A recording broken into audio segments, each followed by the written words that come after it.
25 is holding a great backdrop to invite our market master for the day. Krishna Kumar Karwa, Managing Director of Emkay Global Financial Services, joins us now.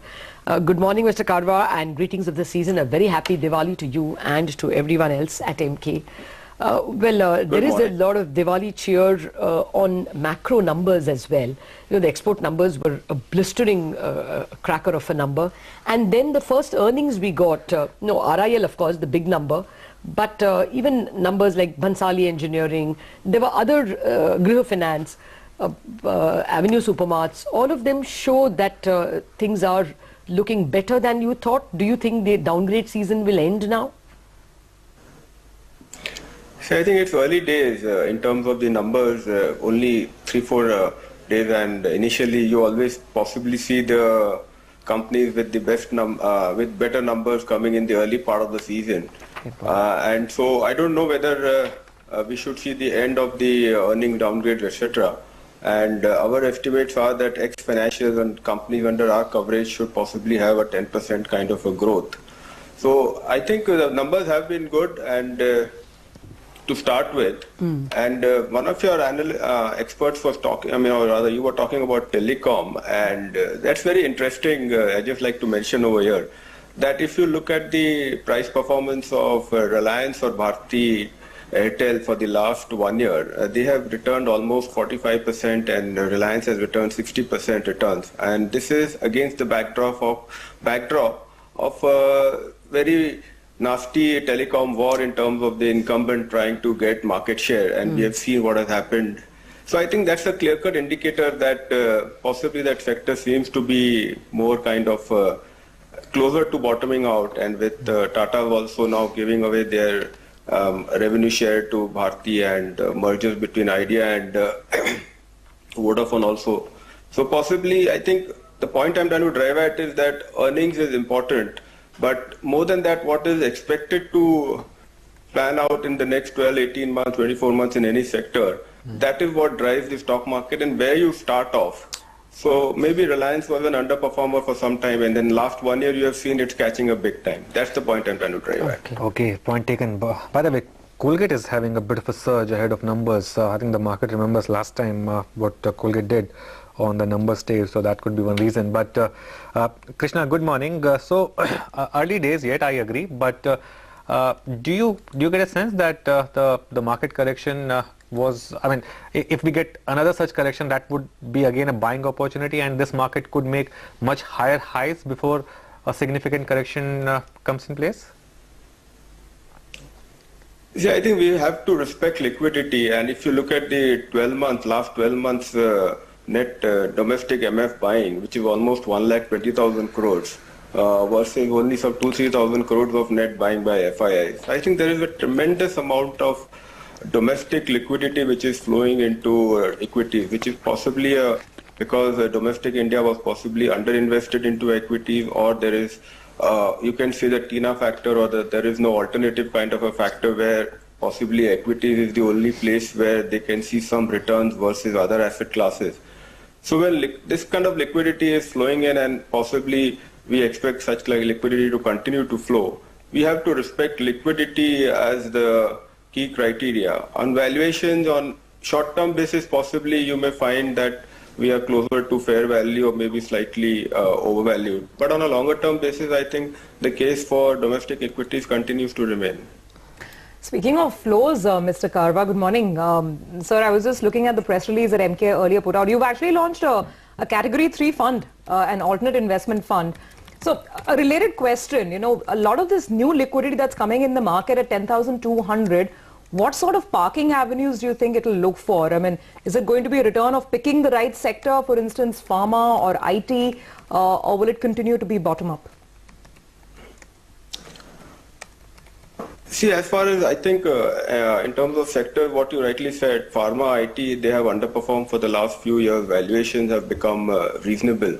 But possibly the growth part of the segment, the growth may not be as exciting as Indian investors are normally used to. But if you look at it from a risk-reward ratio, possibly, again, as I was mentioning earlier about telecom, going forward, maybe IT and pharma, because of their valuations being very reasonable and the cash flows of most of these companies being what they are, I think they could possibly deliver good returns in the next 12 to 18 months. It's all about where you start from. It's not that other companies or other sectors are not doing well, but if the valuations are rich, then the return becomes muted to that extent.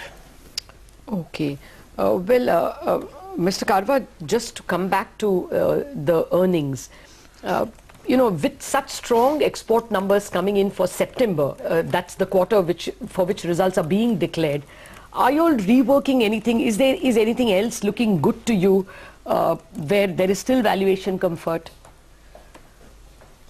So we are very positive on rural India focused companies, and specifically in the tractor segment where we find that some of the stock valuations are reasonable, and so that's one segment, that's one area which is the rural India focused companies where there's a lot of government spending, possibly again continuing, the government focus will continue to remain on that segment. So we believe that that's the companies focused on that area should be invested in, and there could be possibly good returns expected from there. Also we see that a lot of these retailing or organized retailing companies which are focused on tier 2, tier 3 towns, they continue to show robust growth, which is again a function of maybe unorganized shifting to organized, as well as the domestic consumption over there getting reflected in those numbers. So yeah, you can on a bottoms up basis find pockets of companies which are showing good growth, and possibly valuations are reasonable relative to the market. Krishna, the other theme has been consumption, right? Especially the branded plays. We've seen huge gains in stocks like Voltas, Havells, the likes of Bata, Page Industries. Do you see more gains for these companies? Do you see earnings, also growing in line with the kind of stock moves that we have seen? So many of the domestic consumption stories and stocks you mentioned, I think in terms of valuations, they possibly don't offer that much comfort. But then that's only a function of maybe the next 3 to 9 months or 3 to 6 months where you may find slightly overvalued. But on a longer term basis, as the domestic economy continues to chug along, and I think the valuation, these companies will continue to do well, and it becomes always, it's good to be invested in a domestic consumption stories. Only thing is that you need to have some patience, and valuations need to be in your support. What we understand is that in the last few months, pre-Diwali sales, etc., I think July has been tough, then August, September has been better and better post the implementation of GST. And the expectation is that now that you have the benefit of a weak quarter on a YOY basis, possibly the December quarter also should be picking up. That's Mr. Uday Kotak at the Godrej Agrovet listing. I wonder if he's talking about overall consumption trends or... I doubt he will. I think he's just introduced because associated with the product. But we will cut in to the Godrej Agrovet listing as and when it happens. That will be a much watched stock given the consumption theme. Mr. Karwa, on that note, Godrej Agrovet listing today, how are you looking at the consumption? You said that you're very strong on, you're playing the rural consumption theme, but which kind of stocks? Would it be staples? Would it be discretionary consumption? See, I think over there you could possibly look at both discretionary consumption is one where we see that the momentum is very strong, and that's the segment that we are bullish on. As far as staples are concerned, there have been some challenges, and the volume growth, etc., across companies is not as strong as it possibly should be, and so there is a mixed bag over there. So some of the companies over there could possibly be outperforming, but there seems to be a lot of unorganized or rather unlisted plays showing a lot of competition over there. So some of the listed companies are struggling for growth over there. So, Mr. Karwa, can NBFCs still offer the kind of money-making opportunity that they did, let's say, a year or 2 years back? From here on, if you were to put more money in a Bajaj Finance for that matter, or any of the microfinance plays, would that be a good bet? See, as far as there is a structural change if you look at the whole debt market, which is that the public sector banks are unable to fulfill their mandate, and that market share is being taken away by private banks as well as NBFCs in their chosen areas of operations. So structurally, the NBFCs are fulfilling a very important need which is not being filled in by the banking system as such. Now, if some of these NBFCs are able to demonstrate that they are able to grow at 25% plus and profitably, then you need to respect that. And in a growing country like India, I mean, to be able to extrapolate that kind of growth for the next 3-4 years is not a challenge. But if you look at from that perspective, then on a short-term basis, many of these NBFCs may look slightly expensive. But on a longer-term basis, where you can extrapolate this kind of growth for next 3-4 years, then they look very, they offer you good compounding returns over a medium term. Okay, but by the way, Sensex has hit record high. And Nifty did that. It was a matter of time that Sensex would do that. But it's a grand old index for the Indian market, of course, and that hitting all-time high is yet another I mean, that is an important matter of cheer for Dalal Street. It is still the iconic index, the iconic building, and there will be cheer on the street, no two ways about that. Well, Mr. Karwa, I'll come back to the Sensex issue in just a bit. We can't have enough of it. But wanted to know a little more about your fund. Exactly how was it different? Fund is a crowded space, but there is money for everyone now. So we have launched this Emkay Emerging Stars Fund, which is an AIF 3 product focused on small and mid-cap segment. And so basically what we are saying is that we are leveraging on our 25 years of our Emkay's experience in highlighting and bringing out so many small and mid-cap stocks to the market, which have successfully metamorphosed into large caps. So one is the domain knowledge that we bring onto the table. Secondly, the size of the fund.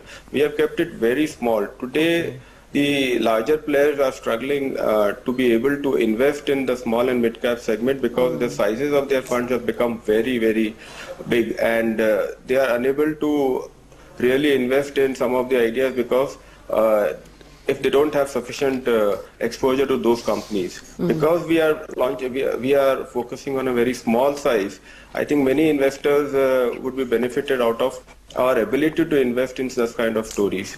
So that's our main USP, which is basically our 30 years plus kind of research experience on small mid-cap companies, identifying them and keeping the size very small so that it's a very focused fund for a focused set of HNI investors. All right. Yep. Okay. So since we're talking about mid-caps and mid-caps that will be part of this fund, what is your favorite mid-cap theme, Mr. Karwa? We've discussed consumption. Does anything else come to mind? I mean, this year, if you've got into the right specialty chemical stock at the right time, or got into the right, carbon play at the right time, so it's just been about picking the right theme and the right sector in terms of even in terms of mid-cap action. Anything on your radar now? Right, I think we are very bullish on the whole auto ancillary space. I think many of the companies have reached a critical size in terms of domestic operations as well as the export operations. So many of them are reasonably valued, and the managements have evolved over a period of time.